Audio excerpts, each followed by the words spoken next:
I've had my share of ups and downs and downs. Times when there was no one around. God came and spoke these words to me. Yes. Praise will confuse the enemy. I've had my share of ups and downs. Times when there was no one around. God came and spoke these words to me. Praise will confuse the enemy.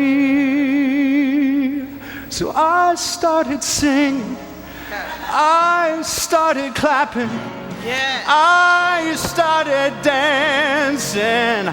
People were laughing. They knew my problems, they knew my pain, but I knew God would take them away.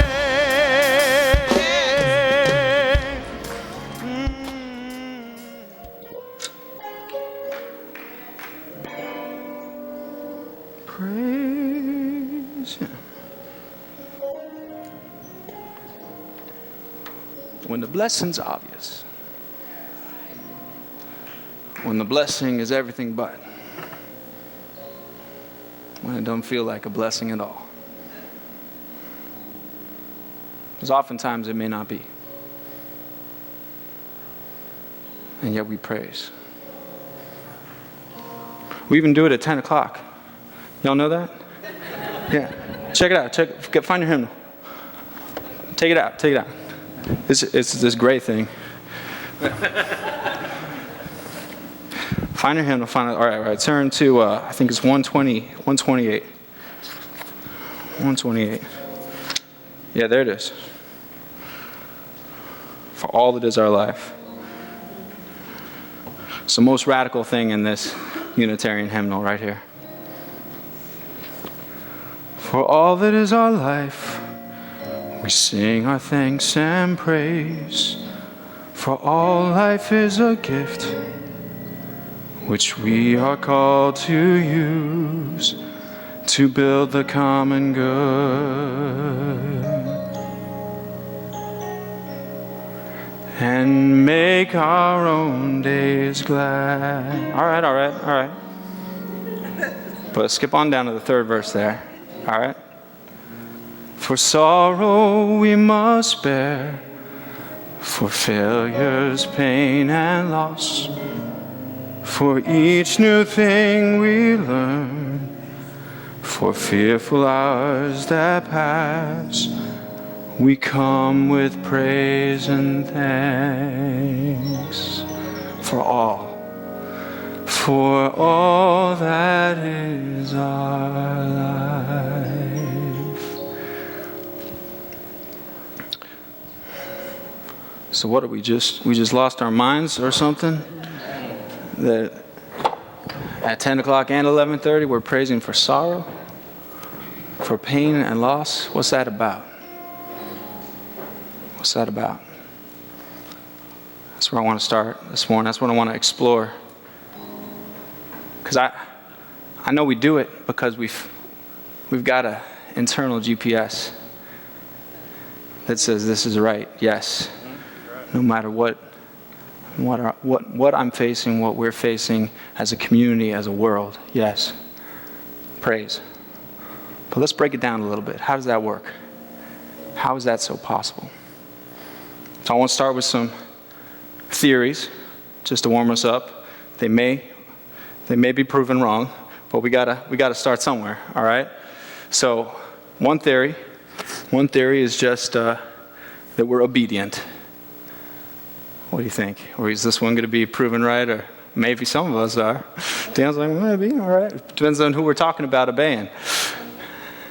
we're obedient. We're obedient to the scriptures, which if you open up your Bible and just put your finger down, it's probably about a 87% chance you're going to be at least in the vicinity of a summons to praise. Especially if you land in the Psalms, forget about it. All right, it appears hundreds of times in the scriptures. The command, the summons to praise. Deuteronomy, the people are even chastened for not praising with a joyful enough heart. So you got to praise and you got to be glad about it. That's just the way it is. 7 times a day will I praise you, says David the psalmist. So is that why? Because you read it in the scriptures and so you said, okay, no matter what, I'm going to do it? Yeah, I don't think so. Not here at All Souls. We're too independent-minded. That's not quite enough. And can you really command praise? So maybe, let's go another route. Maybe it's that you all, like me, have been hearing a lot about the science of gratitude. Is that it? Have you been catching some of this news coverage? Increasingly overwhelming amount of data that proves that those who live in the world with more gratitude, with grateful perspective, with grateful personalities, with grateful ways of being in the world are happier people. The gratitude, in fact, precedes happiness. You know, a lot of people think, well, yeah, you can be grateful if something good happens, you know, you can be happy about it. But they're actually tracking things like what happens when someone wins the lottery, right? You've probably heard this wisdom, but have you heard the data? It takes about a year for that person's level of happiness and gratitude to go right back to where it was the day before they won the lottery. Oh yeah, it spikes, but it goes right on back down, and sometimes goes even lower. We adjust to the situational, the external environments, but then when they measure people who have an outlook of gratitude, or are doing something to practice having an outlook of gratitude, like scientists give people the assignment of writing in a gratitude journal for just 1 week, 3 things a day they're grateful for. 6 months later, they're not only still happier and more grateful people, if they were wrestling with depression or other mental health issues, those have abated, they're more happy at the 6-month point than ever before from a 1-week assignment. How does that work? Well, part of the logic is actually that it is such an infectious practice. Your heart just knows that this is right, that people didn't stop after a week. They kept going. They're like, oh, sorry about it. That's actually 6 months worth of gratitude journaling. So that's why you're seeing such a peak. But actually, this data has been out there for a while. But recently, I heard about something that really actually did make my head spin a little bit. Because scientists were interested in heart health and the correlation between gratitude and heart health. So they started measuring levels of inflammation in the blood. This guy, Paul Mills at the University of San Diego, did an experiment in which he had half of his study of people who already had some heart damage do a gratitude journal, and the other half not. And 3 months is what he did of this practice of gratitude journal, and to a person, every single one who did the gratitude journaling had lower levels of inflammation in their blood, had improved heart rhythm, had a lower level of risk for heart disease. Are you kidding me? So doctors are actually now discussing, they're having a real medical, scientific, ethical debate and dialogue around whether they can prescribe gratitude journaling with an RX. Say, you need to go home and start writing what you're grateful for in your journal every day. So maybe some of y'all just got a prescription. Is that what happened? Come on, fess up. You went to the doctor, they said, be grateful. No, we're getting warmer, but still, can you command gratitude? Can you command it? I'm not sure if that's the reason, even if it makes sense. Galen Gingrich, she's a minister at All Souls in New York, senior minister there. He talks about how Unitarians are particularly grounded in gratitude, or Unitarian Universalists, that is, because of our honoring of the interdependent web of all existence, our honoring of the fact that there is no Dion without Dave, no Tammy without Dave, no Tammy without Dorothy, etc., and all of life. So there's no other logical reaction but gratitude. Warming up.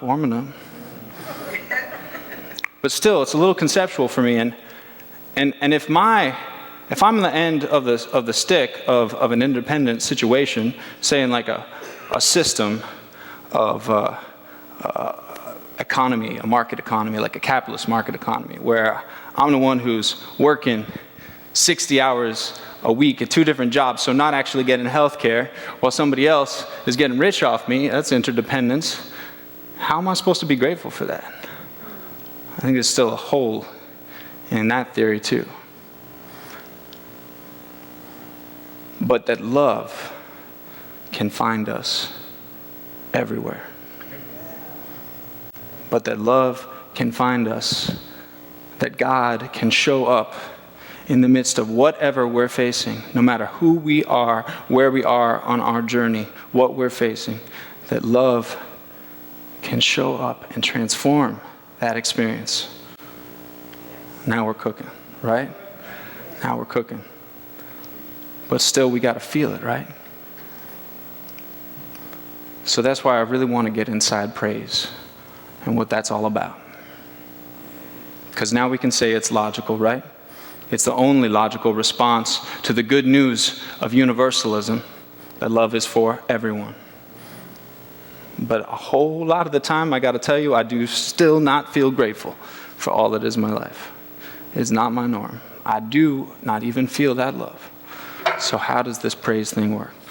So I feel like I need to go back a little bit and tell you, I'm not really sure if I actually have ever laid this story on you. I don't know, Marlon, I see you're here. I don't know how you keep track of all the stories you tell all these different congregations. I mean, it's amazing. Does he ever tell the story twice? Come on, be nice. But I want to tell you about how I came into the world of gospel praise. Is that a story you heard? I'm going to tell you again if it is. All right, so when I got to Harvard Divinity, I already knew that I was enamored with this, but it was from afar because I'd never had access to it. I grew up in an Episcopal church, and then I went and did the spiritual but not religious thing for years. And then I eventually stumbled into the Unitarian Universalist Church in D.C. In my mid-20s. All Souls there as well. I just got a thing with it. I will say I got a little praise in advance going there because I heard total praise for the first time in that sanctuary, and something lit up. But still, I didn't have access to this world. I got to Harvard Divinity, and I met my friend Jeremy, now Reverend Jeremy Battle. He's a minister at Western Baptist in Cambridge. And Jeremy loves to sing like me, and he was doing his thing, and I just said, Jeremy, you gotta teach me a little bit of this. And he said, oh, come on, you Unitarian heretics, just sit on right here on this piano bench with me. And wherever we were in the chapel, and he welcomed me unconditionally into the world of gospel. And I gotta tell you, everything changed for me. The practice of singing itself just opened up. All this time I knew it was a joy, but it was still caught in this world of performance, of trying to get it right.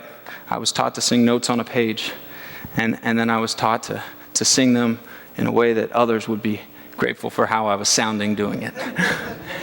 And suddenly I was singing for joy, singing for the wonder of the gift to sing. And it was infectious. I said, Jeremy, we got to share this. We got to share this gift right here. Harvard needs it. And so he's like, all right, I'm on board. And we created a gospel choir, interfaith gospel choir, called it Inspire. Inspire like in sync, like N apostrophe spire. Yeah, because we don't want to take ourselves too seriously. And Pretty soon, the halls of Harvard Divinity were echoing with one of the most diverse student and staff and teacher groups that have ever come together at Harvard Divinity. That's what staff and teachers told us. They had never seen it, because we had Buddhists and Baptists, we had atheist humanists, we had Unitarian Universalist theistic types, we had Pentecostal leaning folks from African American traditions, and we had Jews and Muslims. It was really, really remarkable. And what an opportunity to be in a place where all those folks could come together. Now, I got to say, in my enthusiasm at the time, I don't think I even really stopped to fully realize, you got to stop, what a miracle that was. Because I want to be very plain with you. This was not one of those sort of pluralistic environments where everybody comes from different traditions, but really we all agree about what's real and what's not. We had different beliefs, different understandings about divinity or the lack thereof. And we were all singing praise to God together in the African American tradition. How was that possible?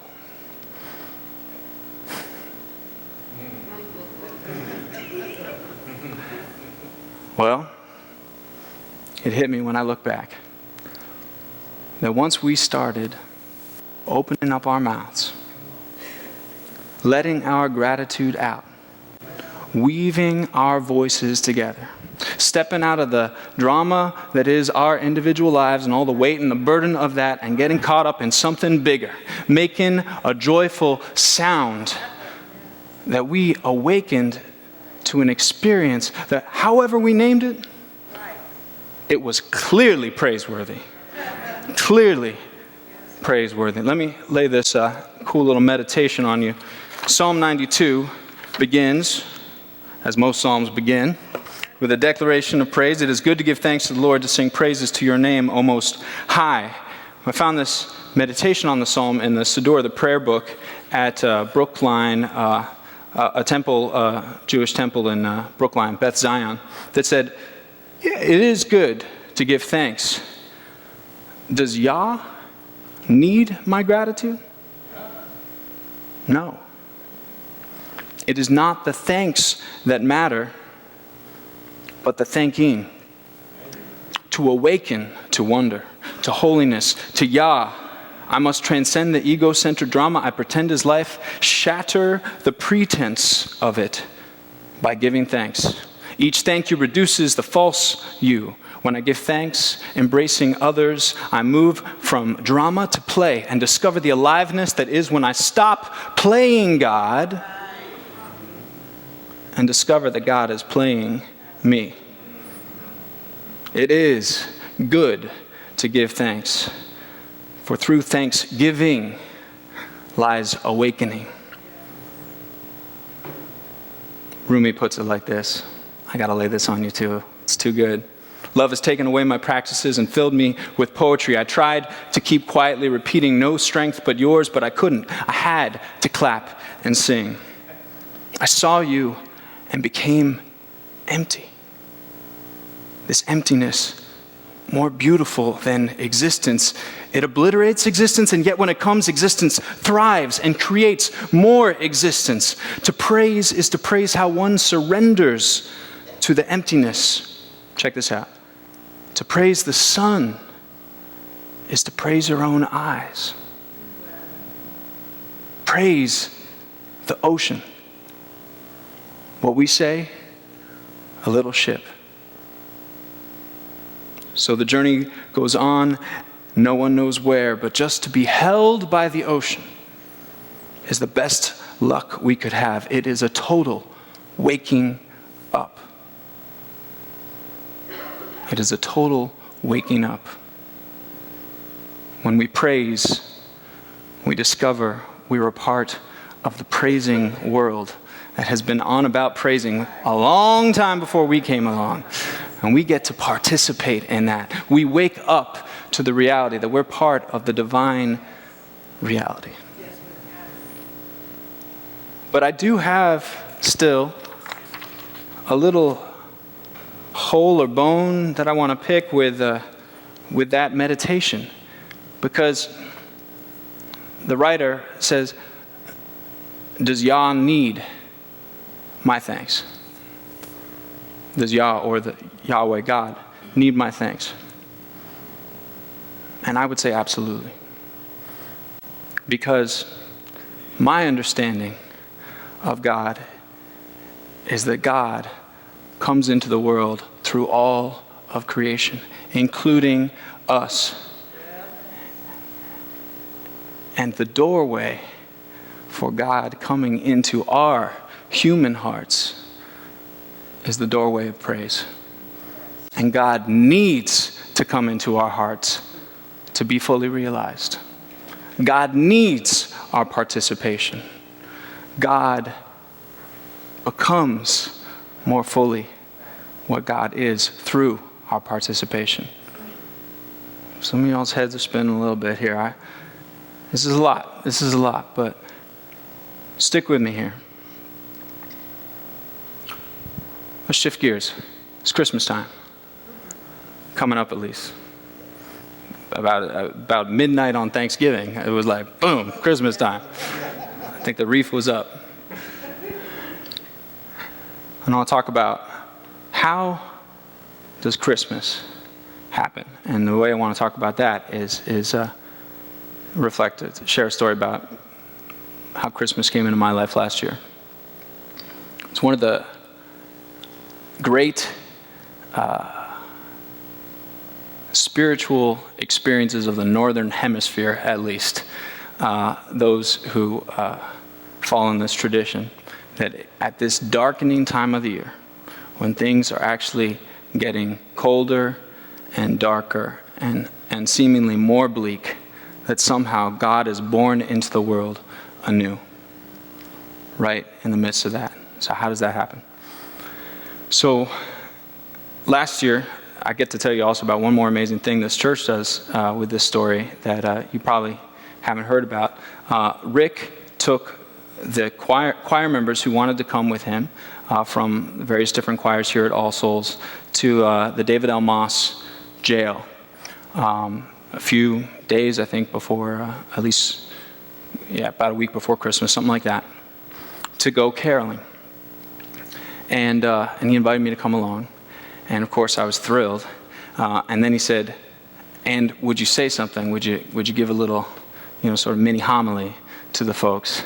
And I was like, "Yes." Oh God, no. I felt privileged, of course, to have the opportunity. But who am I to address these now inmates who are in like the worst place that you could be at Christmas time? And and I'll be honest with you, like often the Christmas period is a bluesy one for me. It's one where I feel more that loneliness. It's a lot of Christmas parties and things going on and a lot of cheering. I'm often far from family and friends and loved ones. And so I was kind of dealing with that my own. And then he's asking me to come and like bring some encouragement to people who are in a world of pain that it's hard for me to feel like I could really connect authentically with. Having never even visited a prison, to be honest, or a jail. And so, but the time came, and I was going to do it, somehow or another. I'd said yes, and I was going to do it. And but I'm telling you, the anxiety only grew as we went into this facility with these incredible, oppressive, fluorescent lights, and the sliding door after sliding door that you have to go through, and these hallways that are like, it's like out of some Stanley Kubrick, sci-fi horror thing, except it's not. It's just a few miles up the street. And my heart was just getting so tight in my chest. What am I going to say to these people? And how are they going to respond to our songs of cheer in the midst of this? The choir members who'd done it in the past said, no, they love it. They love it. Trust me. So I had that to buoy me, their enthusiasm and their faith. And I just said, as we came into the first pod, I just said, God, show up. Just show up. Because I do not know. And then we went, and we started singing. Hark the herald angels sing. Angels we have heard on high. Gloria, Gloria, O come, Emmanuel. shall ransom captive Israel, rejoice. And I felt all this inside me, but as I sang, I felt the energy shifting internally, and these men who were, energy was all over the place, and so much like, just this masculine angst in the air, and gradually you felt it focusing and them coming closer, and they were doing their thing, like, oh yeah, good song, but they wanted to be near it, and you could see them start to mouth along, and you could see their eyes lighting up. And by the time it came for me, Rick was looking at me, and I was like, oh, okay, to say something to this people. All I had to do was keep praising. All I had to do was say what I saw. I said, thank you for your light. I see hope in you. I see strength in you. I see vitality. I see life. I see possibility. I see God in you. I believe in you. Thank you. And then they went around and told each other the same thing. I believe in you. Thank you for believing in me. And then we went to the women's pod. We went to another men's pod first, but, oh Lord. And there were pregnant women. It's like, what are we doing? What are we doing? But, Lord, if Christmas didn't come home to me in that moment, as I sang to those mothers in that room, Mary, did you know that your baby boy will one day walk on water?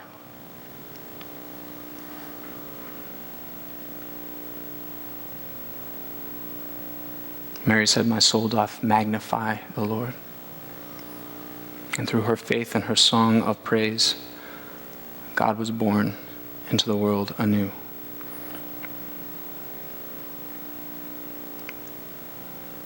This time of year when it gets dark and a little harder to bring the cheer, even though that's all we want to bring. God wants to be incarnate anew in each of our hearts. And we need the song of praise. And somebody needs to wake up my brother back there. He's like on mic or something. It's all right. Better raise the decibels a little bit up in here. We need each other. They needed us, and I certainly needed them to see the face of Christmas.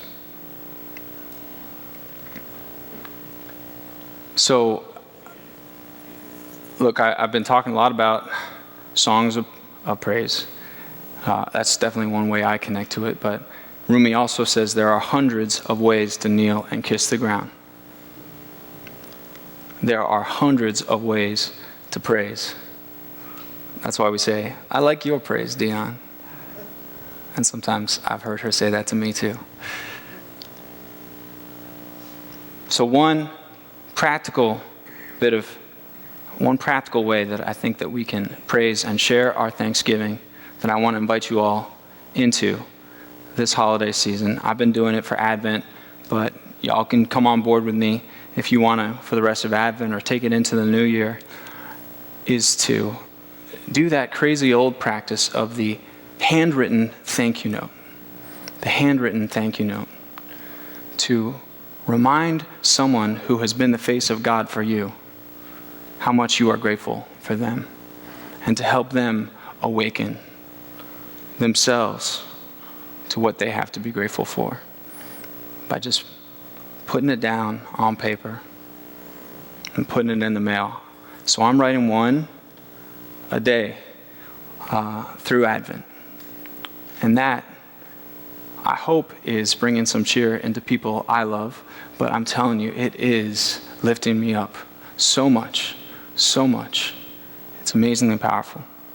I wish we could just go through every day singing and dancing, and I'd try to, but this is one other way. And you all have hundreds of other ways that you can share your thanksgiving. When we give thanks, our gratitude grows. And God very much needs that growth. So Merry almost Christmas. Let's keep the praise going. Let the love of God surround you.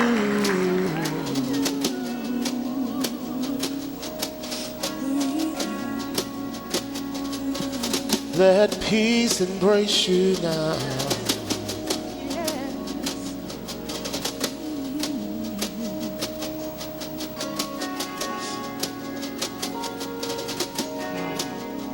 Thank you. Thanks for tuning in online. We are so pleased with all the different people who have been tuning in from all over the country and all over the world.